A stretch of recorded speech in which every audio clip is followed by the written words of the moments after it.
अभी क्रिसमस आ गया है तो घर में एक केक बनाना तो पार्टी के लिए बनता ही है। तो चलिए बनाते हैं आज प्लम केक। बिल्कुल एकदम आसान तरीके से और बिना झंझट किए बनाएंगे ये केक, जिसमें कि आपको बिल्कुल बहुत ज़्यादा कोई झंझट नहीं करना है। तो मैंने लिया है यहाँ पे संतरे का पल्प। मैंने जूस नहीं लिया है, मैंने लिया है पल्प। पल्प लिया है आधा कटोरी और इसमें मैंने ले लिया है थोड़े से ड्राई फ्रूट, जिसमें कि बादाम है, किशमिश है, नट्स आप जो भी डालना चाहते हैं। यहाँ पे अखरोट है, थोड़े से मेलन सीड है। तो जितने भी आपके पास ड्राई फ्रूट है ना, आप इस्तेमाल कीजिए, क्योंकि इस वाले केक में ना बहुत सारे ड्राई फ्रूट होते हैं। आप जो मार्केट से लाते हैं ना, उसमें आप देखिएगा इस केक में बहुत सारे ड्राई फ्रूट होते हैं। और यहाँ पे ले लिया है थोड़े से काजू और थोड़े से ले लिया है टूटी फ्रूटी। तो जो मेरे पास था ना, वो मैंने ले लिया है। आप चाहे तो काला वाला जो किशमिश आता है, ब्लैक रेजिन, वो आप इसमें डाल सकते हैं, लेकिन मेरे पास इस वक्त नहीं था। जो मेरे पास अवेलेबल था वो मैंने डाल दिया है। और अब इसे ढक करके मैंने छोड़ दिया है। मैंने इसे 3 से 4 घंटे के लिए छोड़ दिया था और 3-4 घंटे बाद अब मैं यहाँ पे आई हूँ। तो चलिए अब तैयारी करते हैं केक बनाने की। तो सबसे पहले मैंने एक कढ़ाई लिया है, जिसमें मैं इसी कटोरी को ले रखी हूँ। इसी से सारी चीज़ें मेजर करूँगी, क्योंकि कटोरी कप हर किसी के घर में होता है, लेकिन मेजरिंग कप सबके पास नहीं होता है अवेलेबल। जो ज़्यादातर केक बेक करते हैं उन्हीं के पास होता है। तो यहाँ मैंने उसी कटोरी से आधा कटोरी लिया है चीनी। चीनी को मैंने डाल लिया है कढ़ाई में और यहाँ पे डाल करके मैं बिल्कुल लो फ्लेम करके छोड़ देती हूँ इसे मेल्ट होने के लिए। यहाँ पे हम बनाएंगे कैरेमल। तो अगर आपके पास मेजरिंग कप है तो आप उसका इस्तेमाल कर लीजिए, कोई दिक्कत नहीं है। अगर आपके पास नहीं है तो आप कोई कप, कोई कटेरी कटोरी एक सेट कर लीजिए, उसी से सारे माप कर लीजिए। क्योंकि केक ऐसी चीज है ना कि बिना मेजरमेंट का आप बनाएंगे तो वो कुछ ना कुछ उसमें खराबी आ ही जाती है। इसलिए अगर आप माप से बनाएंगे ना तो आपका केक बिल्कुल खराब नहीं होगा। और यहाँ पे देखिए हमारा चीनी कैरमलाइज हो गया है, मेल्ट हो गया है और आप कलर देख सकते हैं कितना अच्छा आया है, शहद की तरह। और अब इसमें डाल लेती हूँ मैं 1/4 कटोरी, उसी कटोरी से जिससे मैंने चीनी मापा है, उसी से 1/4 कटोरी पानी। और डाल करके इसे चलाते रहना है, ताकि जो इसमें गांठें पड़ेंगी ना वो आप चलाते रहेंगे ना तो ये देखिए एकदम घुल जाएगा। और इस समय हमारा गैस का फ्लेम बिल्कुल लो है और ये यहाँ पे देखिए एकदम शहद की तरह हो गया है। और आप गैस बंद कर देंगे और इसे ठंडा हो जाने देते हैं। जब तक हमारा चीनी ठंडा हो रहा है तब तक अपने केक टिन की तैयारी कर लेते हैं। तो यहाँ पे मैंने लिया है केक टिन और जैसा आप बड़ा छोटा बनाना चाहते हैं, जितने इंच का आप लेना चाहते हैं वो ले लीजिए, वो आप पे डिपेंड करता है।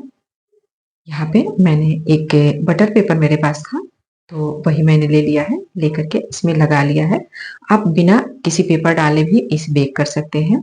आप नीचे थोड़ा सा ऑयल लगा लीजिए और थोड़ा सा मैदा या आटा कुछ भी छिड़क के उसे डस्ट कर लीजिए और फिर आप इसमें बना सकते हैं बहुत आसानी से।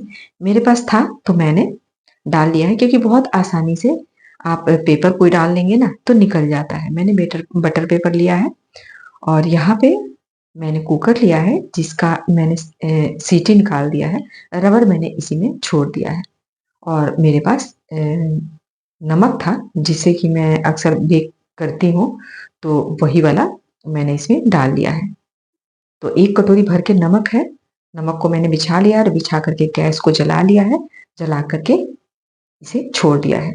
इसे 10 मिनट के लिए, जब तक हम अपने केक की तैयारी करेंगे ना तब तक हमारा नमक और हमारा कुकर यानी कि गर्म हो जाएगा। तो इसे लो टू मीडियम पे करके मैंने कुकर को ढक करके छोड़ दिया है। चलिए तैयारी करते हैं आगे की। तो अब देखिए हमारा जितना ड्राई फ्रूट था ना एकदम अच्छे से फूल गया है, भीग गया है। और अब इसमें डाल लेते हैं अपना चीनी वाला कैरेमल। तो हमें भिगाने भिगाने से ये फायदा हो कि जब हम इसे डालेंगे ना केक में, तो ये बिल्कुल अंदर की तरफ होता है ना कि केक में आप ड्राई फ्रूट डालिए तो वो बैठ जाता है, वो बैठेगा नहीं इसमें। और यहाँ पे डाल लेती हूँ जिस कटोरी से मैंने मापा है अपने जूस को, अपने चीनी को, उसी से मैंने इसमें डाल दिया है 1/4 कटोरी ऑयल। ऑयल आपको वो लेना है जिसमें कोई खुशबू ना हो, जैसे कि आप रिफाइंड कोई ले सकते हैं। तो मैंने रिफाइंड लिया है क्योंकि रिफाइंड में अक्सर कोई स्मेल नहीं होती है, तो वही वाला मैंने ले लिया है। डाल करके अपना वेट इंग्रेडिएंट सारा तैयार करके मैंने साइड कर दिया है। अब चलिए यहाँ पे अपना ड्राई इंग्रेडिएंट ले लेते हैं। तो यहाँ पे मैंने एक छानने वाला ले लिया है, छाननी, और इस पे ले लेती हूँ 1 कटोरी भर के मैदा। तो मैं इसे मैदा से बना रही हूँ, आप इसे आटे से ही बना सकते हैं। यहाँ पे 2 चम्मच मैंने बड़ा वाला टेबल स्पून जिससे हम खाना खाते हैं, उससे मैंने ले लिया है मिल्क पाउडर। यहाँ पे जायफल, दालचीनी, काली मिर्च, 2 लौंग और 2 इलायची, ये सारे हैं यहाँ पे, आपको मैं दिखाने के लिए ले रही हूँ। इन सारे स्पाइस को, क्योंकि ना ये जो केक होता है ना थोड़ा स्पाइसी होता है, तो इसलिए इन सारी चीज़ों को मैंने अच्छे से पीस करके और ले लिया है। मैंने इसे खलबट्टे में अच्छे से कूट लिया था और कूट करके छान लिया था। तो मोटा-मोटा निकल गया है, बाकी जो थोड़ा बहुत है वो यहाँ पे निकल जाएगा छानने पे। यहाँ पे ले लिया है मैंने बेकिंग पाउडर। तो बेकिंग पाउडर मैंने लिया है टीस्पून से, तो 1 टीस्पून बेकिंग पाउडर और 1/4 टीस्पून बेकिंग सोडा, चुटकी भर नमक डाल करके मैं इन सारी चीज़ों को एक बार छान लेती हूँ। तो देखिए सारी चीज़ें छानने से ये होगा कि हमारा सारा चीज़ अच्छे से मिक्स हो जाएगा यहाँ पे। तो छानना केक केक का जो भी सामान है ना, उसका छानना बहुत ज़्यादा ज़रूरी होता है, क्योंकि छान लेंगे तो सारी चीज़ें एक साथ हमारा मिक्स हो जाता है। वैसे आप मिक्स करेंगे तो कहीं पे बेकिंग सोडा हो जाता है, कहीं पे बेकिंग पाउडर, तो इसलिए छान लेने से सारी चीज़ें इक्वली मिक्स हो जाती है। और अब धीरे-धीरे डाल करके हमें अपने बैटर को तैयार कर लेना है। तो इस केक का ना बैटर थोड़ा-सा थिक होता है, इसका बैटर पतला नहीं करना है। इस केक के लिए हमें अपने बैटर को थिक रखना है। आप आटे से ही बनाइए तब भी इसे थिक रखिए, मैंने तो यहाँ पे मैदा लिया है। तो धीरे-धीरे आपको डालते हुए अपने मिक्सचर को इस तरह मिक्स करना है।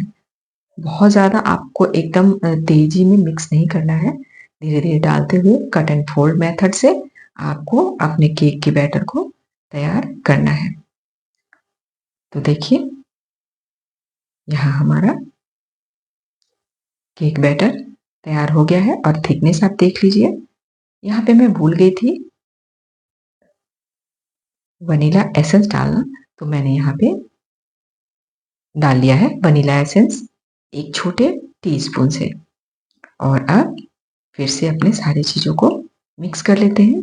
बहुत ज़्यादा आपको मिक्सिंग एकदम नहीं करनी है। और अब अपने केक टिन को ले लेते हैं और केक टिन में डाल लेते हैं अपने जो हमने बैटर तैयार कर रखा है उस बैटर को। और यहाँ पे हमने अपने बैटर को डाल दिया है। आप इस केक को गुड़ से भी बना सकते हैं। गुड़ से भी ये केक बहुत ज़्यादा स्वादिष्ट होती है। लेकिन आज मैंने इसे शुगर को कैरेमल करके बनाया है, तो लग रहा है ना कि गुड़ का ही कलर इसमें आया हुआ है। ऊपर से थोड़ा-सा ड्राई फ्रूट जो भी आपको पसंद हो, मैंने जो भी इसमें अंदर डाला है ना, वही सारी चीज़ें ऊपर से भी मैं इसके डाल लेती हूँ।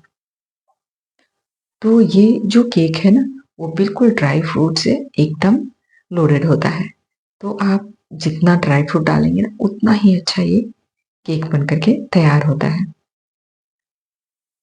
और हम सोचते हैं कि चलो मार्केट से लेकर आते हैं, लेकिन क्रिसमस पे अगर आप अपने हाथों से केक बना करके अपने बच्चों को देंगे ना, तो बच्चे बहुत ज़्यादा खुश होंगे। उन्हें विश्वास ही नहीं होगा कि आपने इसे अपने हाथों से बनाया है। इतना अच्छा ये बन कर के और इतनी आसानी से ये तैयार हो जाता है। इतने में हमारा देखिए यहाँ कुकर भी गरम हो गया है। मैंने कुकर लिया है इसे बनाने के लिए। आप इसे कढ़ाई में बना सकते हैं, किसी भगोने में जो थोड़ा-सा गहरा हो उसमें आप बना सकते हैं। यहाँ पे मैंने अपने टिन को डाल दिया है और डाल करके बंद कर देती हूँ। मैं इसे 5 से 7 मिनट के लिए हाई फ्लेम पे रखूँगी और उसके बाद में इसे एकदम लो कर दूँगी। बड़े वाले फ्लेम पे मैंने रखा है, लो करके मैं इसे छोड़ देती हूँ। आपको इसे बनाने में 40 से 45 मिनट का टाइम लगेगा। डिपेंड करता है आपके केक का साइज़ और शेप भी डिपेंड करता है, आपका फ्लेम भी डिपेंड करता है। यहाँ एक बार मैंने खोल कर के देखा है, अभी 40 मिनट हुए हैं, लेकिन अभी ये केक हुआ नहीं है। देखिए फूल तो गया है, ऊपर तक आ गया है, लेकिन अभी ये अच्छे से पका नहीं है। तो मैं इसे एक बार फिर से बंद कर देती हूँ और 10 मिनट के लिए मैं इसे छोड़ देती हूँ। तो मैंने स्टार्टिंग में आपको बोला 40 मिनट, 40 से 45, लेकिन मुझे इसे बनाने में लगा था पूरे 50 मिनट का टाइम मुझे यहाँ पे लग गया था। और देखिए अब मैंने खोला है तो हमारा नाइफ बिल्कुल क्लीन आ रहा है। तो चलिए निकाल लेते हैं और इसे थोड़ा-सा ठंडा हो जाने देते हैं, क्योंकि गरमा-गरम ना आप केक को काटेंगे तो केक फिर टूट जाता है।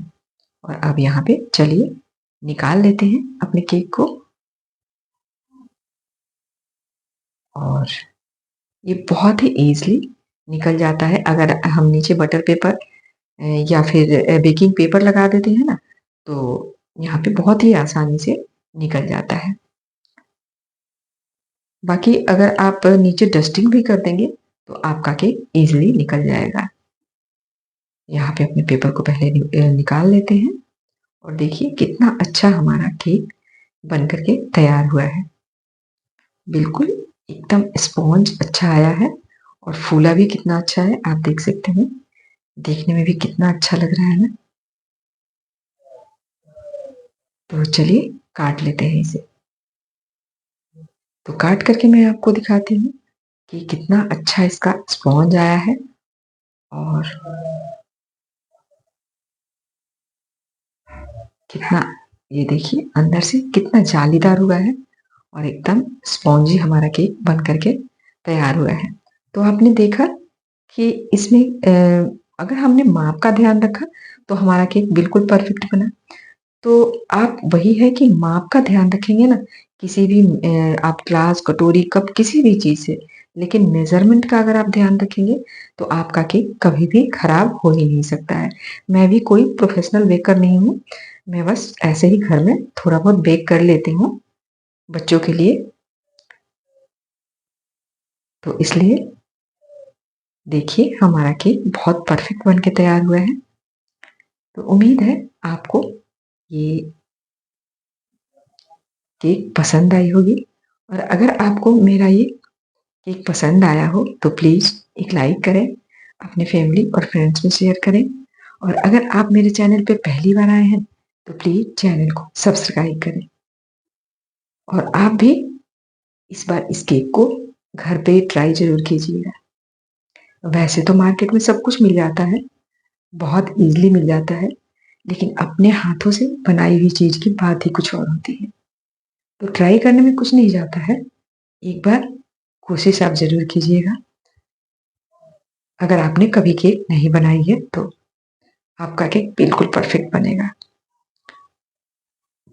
तो चलिए लगा लेते हैं प्लेट और लेकर के चलते हैं सबके पास में, क्योंकि मैंने तो ये केक पहले ही बना ली है।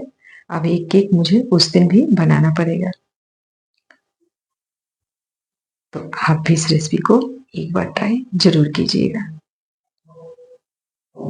और देखिए बहुत ही अच्छा स्पॉन्ज आया है और टेस्ट भी इसका काफ़ी अच्छा हुआ था। सबको घर में बहुत ही ज़्यादा पसंद आया था और सबने डिमांड किया फिर से बनाना। तो मिलेंगे फिर अगली बार अगली रेसिपी में, तब तक के लिए टेक केयर, बाय बाय।